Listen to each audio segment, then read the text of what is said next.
Assalamualaikum warahmatullahi wabarakatuh. Perkenalkan, nama saya Diamanta Damayanti dari Universitas Trinita Manado jurusan Farmasi. Hari ini saya akan menjelaskan ringkasan materi mengenai antibodi dan antigen. Sebelum itu saya akan menjelaskan fungsi dari antibodi. Apa sih fungsinya? Fungsi dari antibodi itu ada dua, yaitu mengenali dan mengikat target spesifik dari bakteri atau antigen dan mengundang sistem pertahanan lain untuk menghancurkan bakteri, misalnya makrofag dan komplement. Terdapat beberapa jenis antibodi. Yang pertama hemoglobin G, hemoglobin A, hemoglobin M, hemoglobin D, dan hemoglobin E yang sudah saya jelaskan dalam video sebelumnya. Selanjutnya saya akan menjelaskan apa sih antigen. Antigen adalah suatu penyerang kecil yang masuk ke dalam tubuh serta kemudian mencetuskan sistem kekebalan tubuh. Mereka datang di dalam segala bentuk serta juga ukuran yang berbeda-beda. Antigen khususnya mikroba seperti misalnya bakteri, parasit serta jamur dapat juga berasal dari lingkungan seperti misalnya virus, serbuk sari, bahan kimia, serta banyak lagi.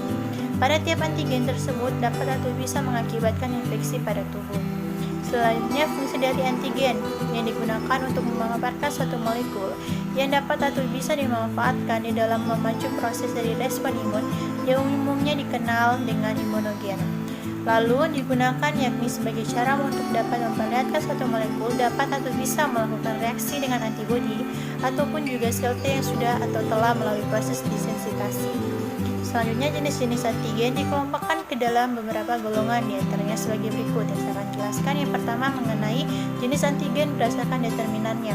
Yang pertama unideterminan univalen. Ini merupakan jenis epitop 1 serta jumlahnya 1. Yang kedua unideterminan multivalen. Ini merupakan jenis epitop 1 serta jumlahnya lebih dari 1. Yang ketiga multideterminan univalen. Ini merupakan jenis epitop lebih dari 1 serta jumlahnya 1. Yang keempat multideterminan multivalen. Ini merupakan jenis epitop lebih dari 1 serta jumlahnya lebih dari 1. Jenis yang kedua yaitu antigen berdasarkan spesifitasnya. Yang pertama heteroantigen. Ini merupakan antigen yang dimiliki dengan banyak spesies. Yang kedua xenoantigen. Ini merupakan antigen yang dimiliki dengan spesies tertentu.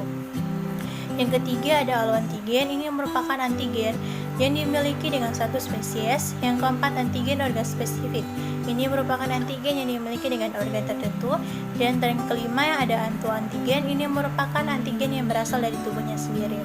Jenis yang ketiga yaitu berdasarkan ketergantungan pada sel T. Yang pertama, T independen ini merupakan antigen yang membutuhkan pengenalan terhadap sel T serta juga sel B untuk kemudian merangsang antibodi.